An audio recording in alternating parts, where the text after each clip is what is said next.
I'm Chris Shaw. Here are Tuesday's top stories from Fox 4 Morning News. We are tracking the connection between a Fort Myers nightclub and a deadly shooting. One person was killed and two others injured in a shooting Saturday at a Lehigh Acres Industrial Park. Business owners there are dealing with bullet holes in their buildings, and they blame the Fly Lounge for hosting a party there. A source tells Fox 4 the Fly Lounge owners held the party here because they lost their liquor license at the club last week. The Fort Myers Club has a long history of problems with police. It's the reason we pushed for them to be closed, because it was just a matter of time before this happened. So that was Fort Myers City Councilman Fred Burson. City Council voted to shut the club down by next Wednesday. We reached out to the Fly Lounge owners and their attorney, but we have not yet heard back.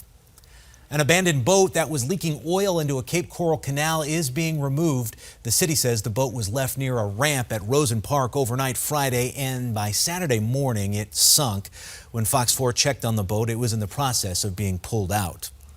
A Florida lawmaker is fighting to get more than $6 million to study the effects of red tide on our health. It would go to a study on how neurotoxins from red tide affect our central nervous system and blood.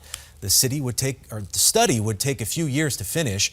Doctors are now wondering if there are long-lasting health effects from the neurotoxins that red tide produces. One of the basic questions that's not understood is, having a robust immune response a good thing, or is it a bad thing? Doctors say inflammation is something red tide and other neurological disorders seem to have in common. As far as the study, it's now in the state Senate's hands for approval.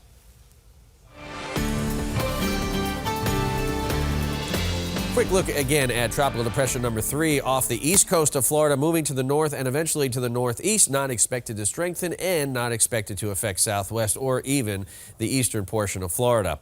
Could have some mid to late morning showers along the coast. Eventually, they will work their way east of I-75 and toward the east coast a little later this evening. So if you have plans to go to the beach for dinner, well, it's going to look pretty good. Temperatures only in the upper 80s with the cloud cover, and again, a mixture of sun and clouds, holding temperatures from about 92, which is where we normally see temperatures this time of year, to 88. Still below that 92 all the way through Friday, but a typical rainy season pattern this weekend. High temperatures 93 with afternoon and evening storms.